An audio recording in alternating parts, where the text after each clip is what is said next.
Hello everyone, welcome back. This is the course in Second Language Acquisition and Learning from Southeast European University's online master's program in English language teaching. This is module 6 this week. We're talking about factors affecting second language acquisition. Specifically, we're looking at learner differences. An overview of the presentation briefly. We'll be looking at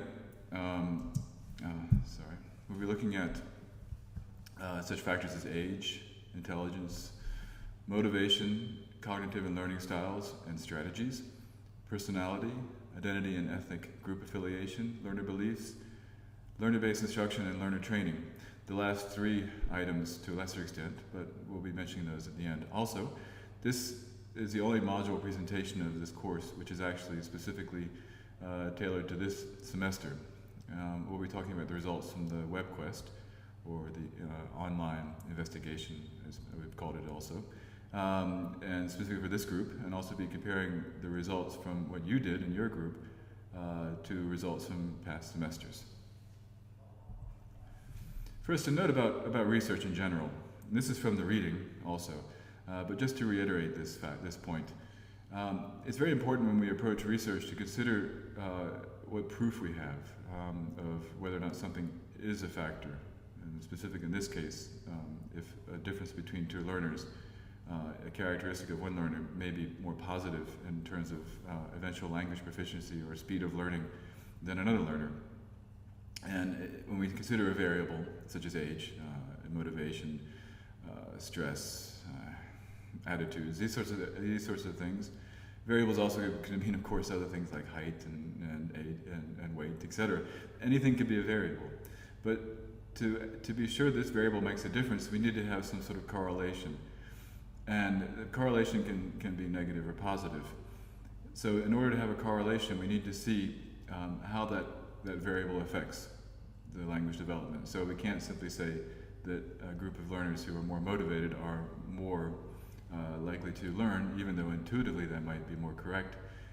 First of all, we have a problem of understanding the variable, looking at the variable motivation, and deciding what constitutes motivation, why are they motivated, how can we measure that motivation, and assuming we can do that, and we can identify the variable, and once we quantify that variable and say, okay, this is motivation, and we show the students who have the motivation that we've described, then we look for a correlation. So we'll have to have some sort of baseline measure. In other words, we have to see how the learners, we have some sort of longitudinal test where we see, to really establish if it's correct, we need to have something longitudinal, not just latitudinal, so that we look at where a learner begins, for example, at the beginning of a semester, and how they finish compared to other learners who perhaps don't have that variable in that same degree.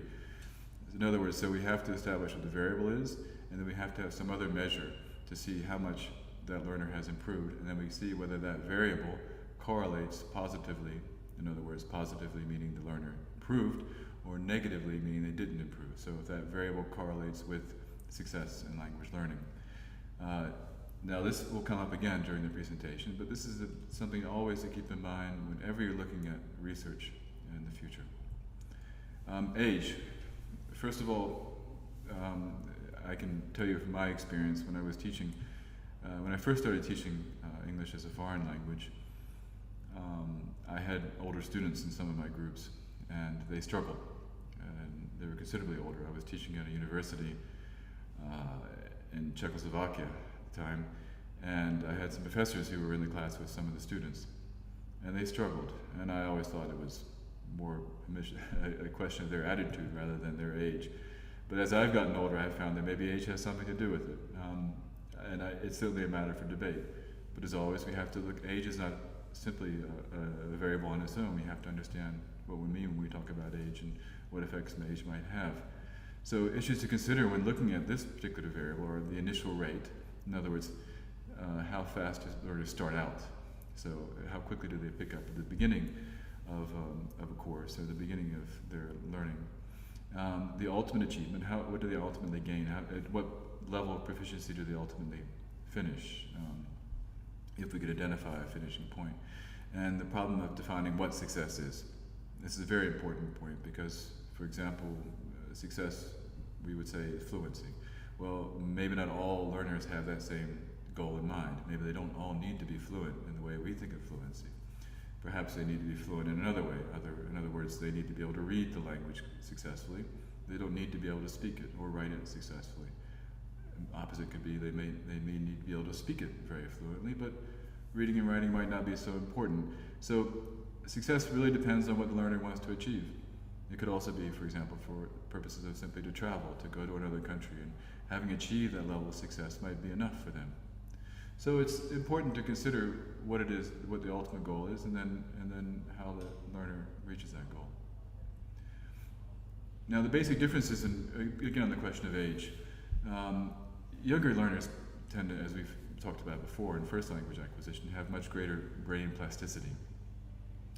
Their brains are not yet formed, if you will, and there are many changes going on structurally inside the brain. And this tends to lead to a more flexible situation for learning many things, and language in particular, as we talked about in the critical period. Older learners, of course, have a learning capacity based on their knowledge, previous knowledge, and their ability to learn, to study, to memorize, etc. Skills that younger learners don't have. Younger learners are not analytical. They don't analyze things in the same way that adults do. And adults are very analytical. Younger learners, generally speaking, have fewer inhibitions, whereas the older adults have more pragmatic skills. They know how to negotiate situations, understand situations, and understand what's important, for example, and how to learn something, or how to avoid using language in certain situations, whereas younger learners don't have those skills. So this is an advantage. There's an advantage for younger learners, but also there's an advantage for older learners. You'll see in all of these cases. Younger learners have a weaker group identity, obviously. They have some, and it's developing, but not as solid as an older learner would.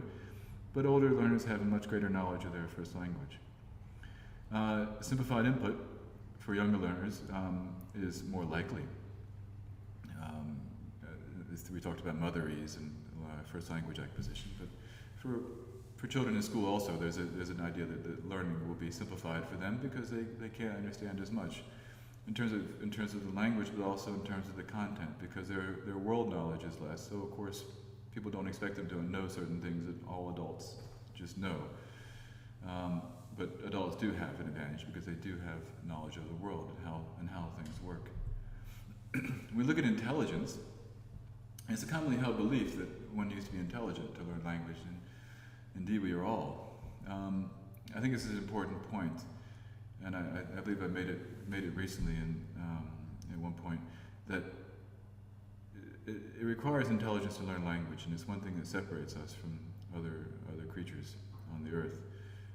Everybody, or most animals, communicate in some way, but they don't use language. They may have sort of language-like systems, symbols and meanings and some arrangement of these symbols, but the level of language complexity is nowhere near that. And so I think it's very important that when we talk about somebody not being intelligent, we need to understand that you're looking at a relative intelligence. In order to learn a language, you have a lot of innate intelligence, and since almost all of us, except in cases where there's an abnormality, everyone learns language. So that means that everyone has a basic intelligence and a very high intelligence. Now, we may think relative to other people it's not so great, but since we learn language, it shows we have a basic intelligence, which other creatures don't have. And I think that intelligence should be respected. I think people too much weight on intelligence in language learning. And it's too much of an excuse sometimes for not learning. But anyway, what exactly is intelligence and how can we measure it? Another important point. Because we have traditional notions of intelligence, IQ tests. Is this really the best? In your work for this module, you looked at multiple intelligences and the idea that there's not just one kind of intelligence. So again, like with age, we have to break things down. We have to understand this variable in terms of what we mean when we say intelligence. Okay, what exactly does it mean to be intelligent? What kind of intelligence is it? And how are we measuring that intelligence? And based on the kind of instruction that person is receiving, the learner is receiving, maybe that's not as suited to their intelligence. Maybe in a different situation they would do better. So it's hard to describe then that situation, one learner being more intelligent than another. if they're more successful in different situations, but ultimately they have the same level of success. Intelligence is something which really is very context dependent, I think, and so it's something we have to be very careful with when we talk about the importance of intelligence to language learning. Now, in your own the webquest, I put up here the multiple intelligences theory webquest results for this semester. Now, the next slide that I'll put up will show the results from the last 3 semesters, yours included. Since this is the first online course we've done, we have a very small group here. As you can see, I have responses from 7 people, and they're all here. Now, these are the intelligences, and I asked you to list the top 3. Generally speaking, it's hard to draw conclusions from so little data. I think this is very important to mention. So we might say, based on what we see here, 3 people have self, musical, and movement. We can say that is a dominant intelligence since it's half the group. On the other hand, with such a small sample, one student can really, 2 students can really shift the results quite a bit. So I think we can recognize a tendency here, and probably when we look at this compared to the results, I guess, in the last 3 generations, including yours, where we're talking about more than 200 students at this point. Or excuse me, 200 is a bit too many, 120 students. You can see that there's a much sharper distinction between the stronger intelligences and others. If you take a moment to look at it, I think what jumps right out is that the self is the strongest. And as you can see, in the smaller red column, it represents your group, by the way. I should mention that first. So if you look at self now, it's up to 40 people, which is quite a large number, quite a large percentage of the group. And in your group, it was quite a large percentage too. This seems to be quite dominant. Social, also, very high intelligence. And the third ranking one is language. I suppose that's what you would expect. And body movement, I think that's quite appropriate for language teachers as well. Math, everyone thinks that's going to be the lowest. It turns out to be not the lowest, but fairly low on the scale. Let's go on. Now, in terms of personality, you remember you did a scaled down version of the Myers-Briggs assessment. Now, Myers-Briggs is a much larger test, and it takes a considerable amount of time. I did it so many years ago as part of a seminar, and I don't remember, but it took a long time to complete all the different questions and tabulate the results. And it was administered by people who work professionally in the field for administering these tests. That's their job, and it was very expensive. I luckily didn't have to pay for it, but it's a very expensive thing, and it's used a lot by businesses, particularly to get a sense of their employees for team building and for who is appropriate and who works in different ways, and to make the business more dynamic. So we've used a smaller version of it, and I've used this now. This is the 3rd year I've used this version, and generally speaking, from student feedback, it seems to be successful. But I think we can't say that the results in this test are conclusive, because it's not the official test. But anyway, I think it's fun and useful for us. And since we don't have the resources to offer you the complete test, it's better than nothing, shall we say. So this is your group again, and as you can see, sensing, it was highest, 6, quite a large number. And then you have introvert and thinking and judging as the next 3. Now, when we get to, we'll talk more about the individual breakdown when we look at the last 3 years. But I'll just mention above, you can see the 4-letter combinations. For example, the first one, you have extrovert, intuitive, feeling, and perceiving, 1 across the top. And the only one that has more than 1 is the ISTJ, introvert, sensing, thinking, and judging. Now, Now, putting your results, which are there again in the columns to the right of the larger columns on the left on the graph, with results from the past 3 generations, we see a similar layout, actually, and similar tendencies. So before we talk about the breakdown at the top of the different groups, let's look at the individual points. Again, starting to the left, you can see that extrovert is, again, a lower level than introvert. In fact, introvert, it turns out to be the second strongest type. Excuse me. I think this is very interesting and maybe counterintuitive. I think most people would assume that language teachers, in particular, but any teacher in general, would be more extroverted, but it seems that language teachers are more introverted. I think this, from my point of view, this is a very positive thing. I have a very strong introverted sense in the same test, and I think this makes sense because introversion doesn't necessarily mean shy or reclusive or somehow not communicative. It simply means that someone's more reflective, and I think that's suitable for language teachers. The next, again, the strongest is sensing. Same for your group, and it's the strongest overall. And then thinking and judging as well fit with the strongest senses. So your group fits in well with the past generations. Now above, I've all the different possible combinations, and we have there are only 2. So far, no one has tested. That's ENFJ and ENTJ. Again, they're extroverted ones, and I put them up there as extroverted and intuitive, so they're the least likely to be selected. I put them up there with 0s and highlighted them both. And the only one that has 1, ENFP and INFJ, one of each of those. But then look at ISTJ, and beneath it at ISFJ, 9 and 10. These are by far the strongest. And it would be interesting again to go through and do more tests and more language teachers and more language teachers in training and see the results, and then perhaps to do maybe a different group of teachers of business, for example, or some other field, and see how they compare, or a different field completely outside of teaching, and see how they compare. It's interesting to look not just at the variables of our students, but the variables of us as language teachers. Now, motivation. We'll talk about this briefly. We have the Gardner-Lambert distinction, which is integrative and instrumental. And I don't want to get into this too much, but I do want to point it out because it's an important thing to remember. It's in your reading, so we don't need to spend a lot of time on it. But just to point out, it's important to understand the difference between these two.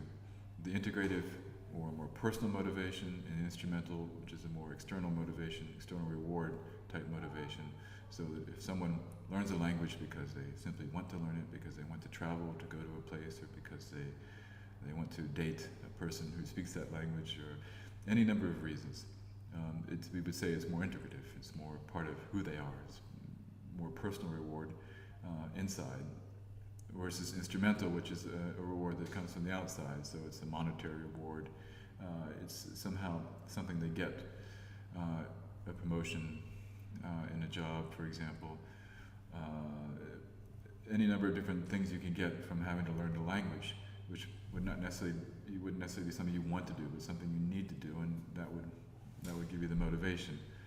Now, I think if you spend a little time talking about that, so for example, the last example, somebody who, say for example, someone wants to immigrate to another country, and for whatever reason, maybe it's an economic reason, and they need to go somewhere else to find work, to support their families, to have better prospects for the future. We might at first say that's instrumental because learning a language would allow them to then find a job, to integrate into society somewhat.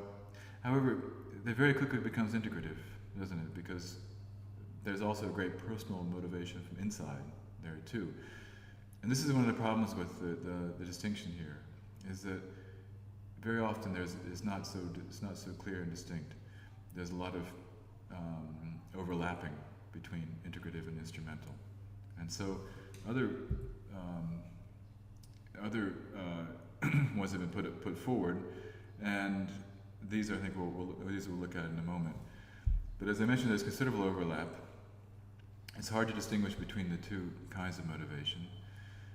Motivation obviously can change over time. There are circumstances which cause this. If you have success in what you're doing, or if you have a problem, if you're not successful, that can change your motivation. And both groups learn just fine. Okay, so it's not absolutely a clear indicator of success. Now, the one I wanted to point out is also in your reading, is Dornyei's process-oriented model. And I think this is a good one. I'm glad they chose this for the reading, because I think this is a good, very rational compromise on it, and between the Gardner-Lambert, to somehow make it more realistic and more dynamic, if you will, not so fixed. Because you have the idea of choice motivation, executive and motivation retrospective. Again, I think the example they give in this reading, I think it was in this reading, but one example is, for example, someone who wants to learn a language, and they go to a foreign country and they take a course. This is choice. They made the choice to invest their money and their time into learning a language, but it doesn't go well, and then they lose their motivation. So motivation, which in the Gardner-Lambert sense started off being very integrative,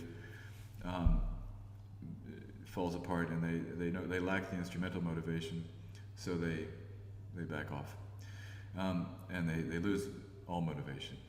Well, there's something called executive motivation according in this model, and that is that someone can sit back and say, well, if I change something, I can do better, and they will reconsider how they can make it better, and this motivation will kick in and give the person some hope and some rational perspective on motivation, and they'll go at it again.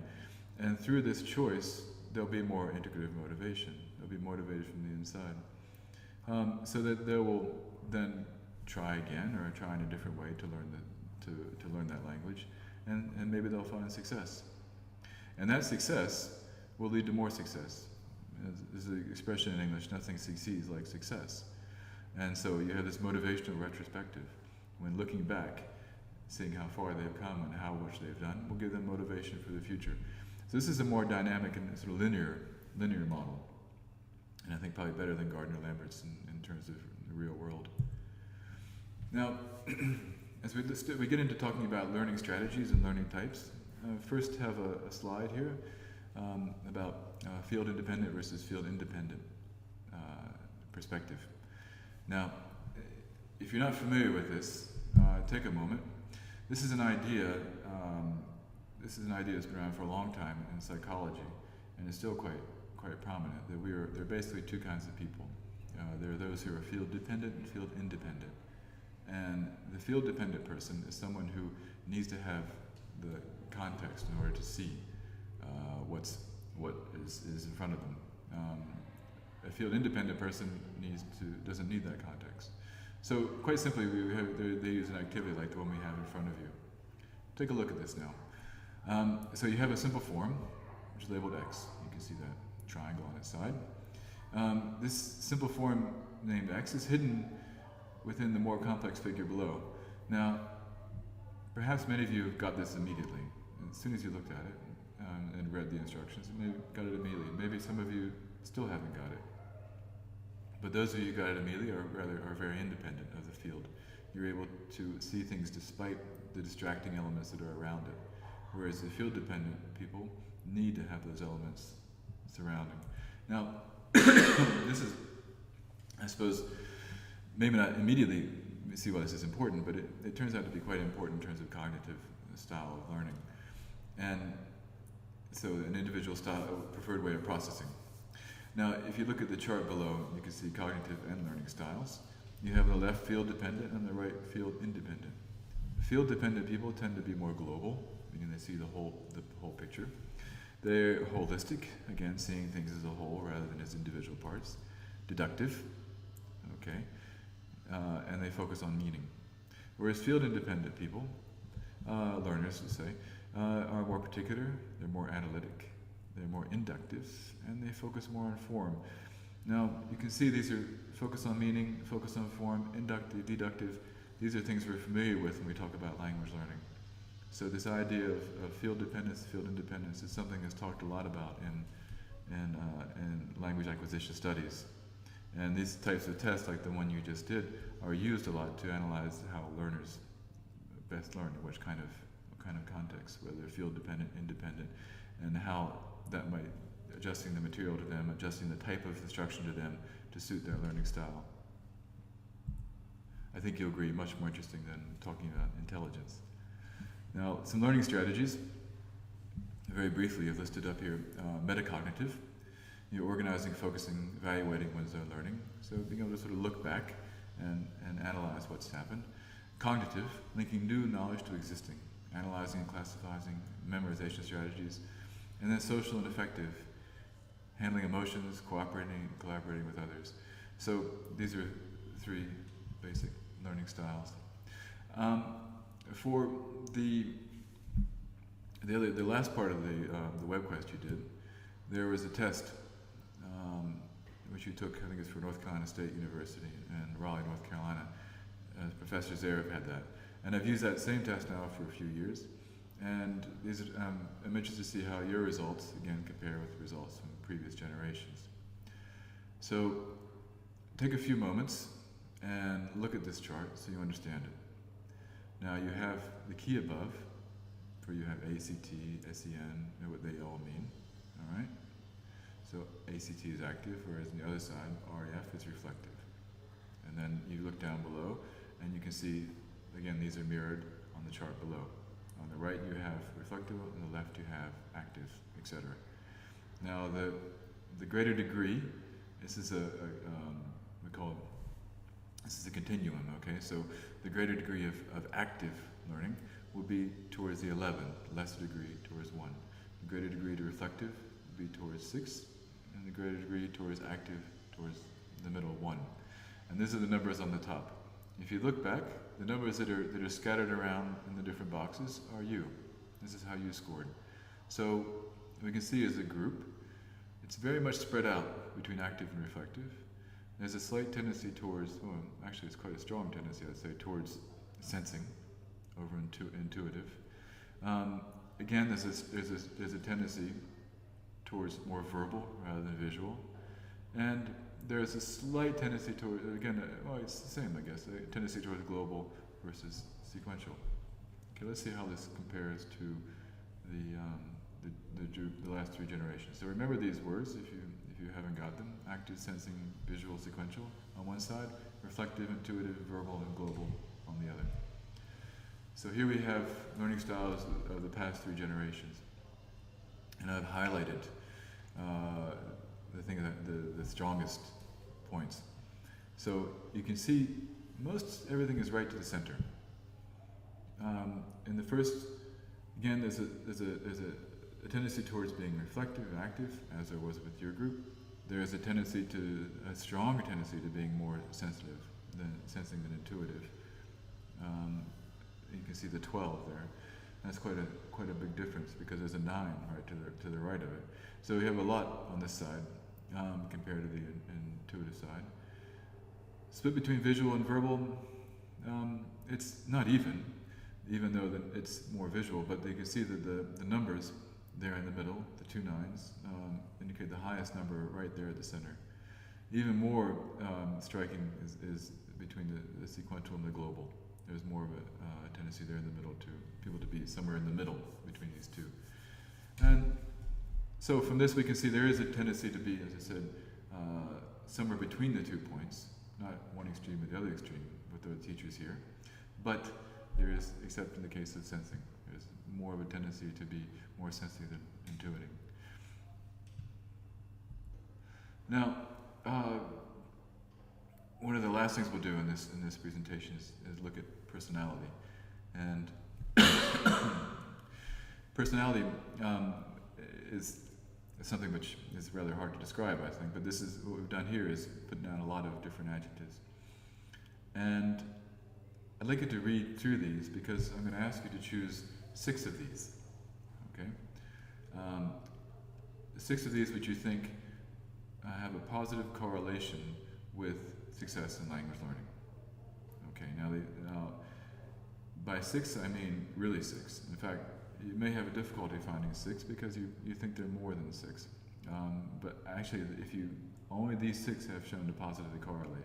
That doesn't mean that others don't have an influence, and it doesn't mean that they might not someday have evidence that they positively correlate. But at this point in time, this is what's generally believed to have, through research, through studies, a positive correlation between success in language learning and a certain personality trait, variable. So, take a look, and then I will share the results.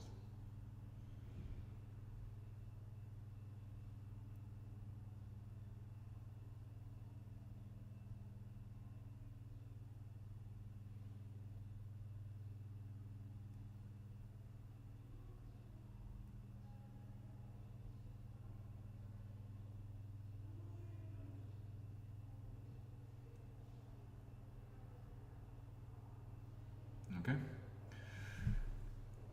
Let's see how you did. Here they are. Imaginative, empathetic, tolerance of ambiguity, self-confident, risk-taking, and adventuresome. So there you are. There are your 6 proven traits. Let me just flip back once so you can take a look again at the large list.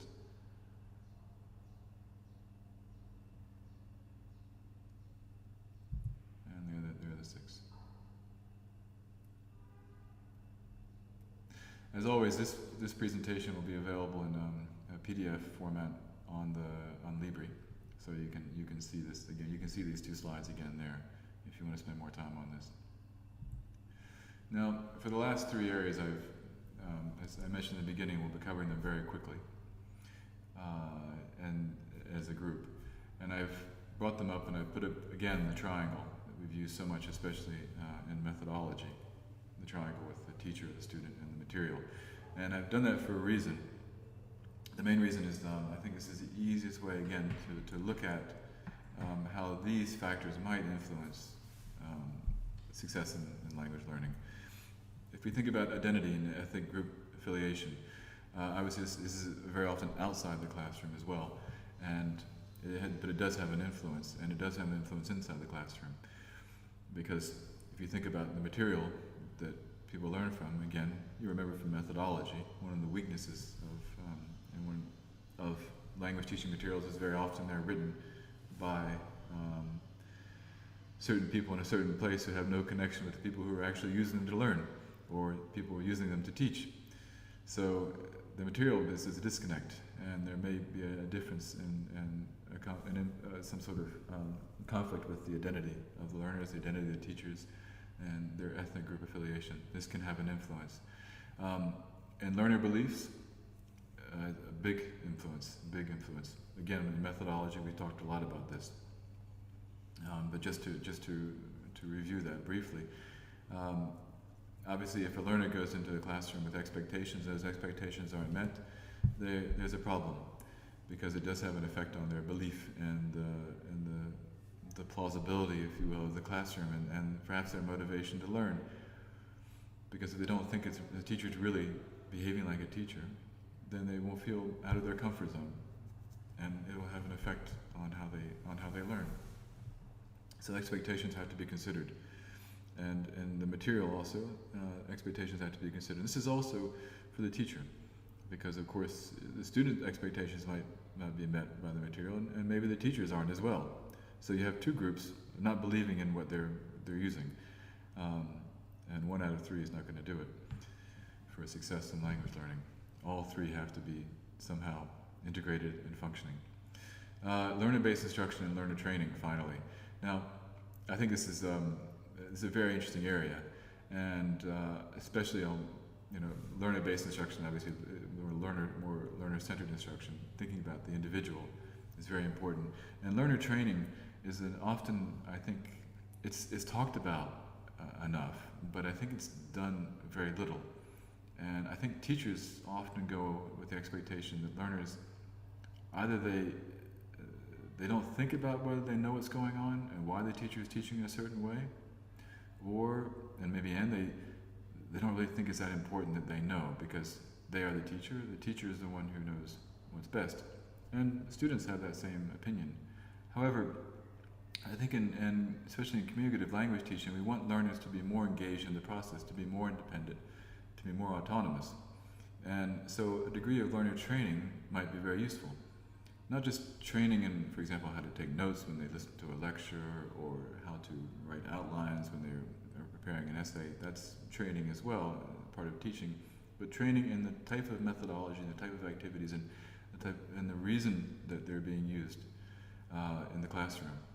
Okay? So another way is to look at those learner beliefs and to understand those, and to train learners in order to understand why it is we're doing what we're doing as teachers. And this could lead to a great deal of motivation and responsibility. And I think most people would agree that if you want to learn something, the chances are you will learn it.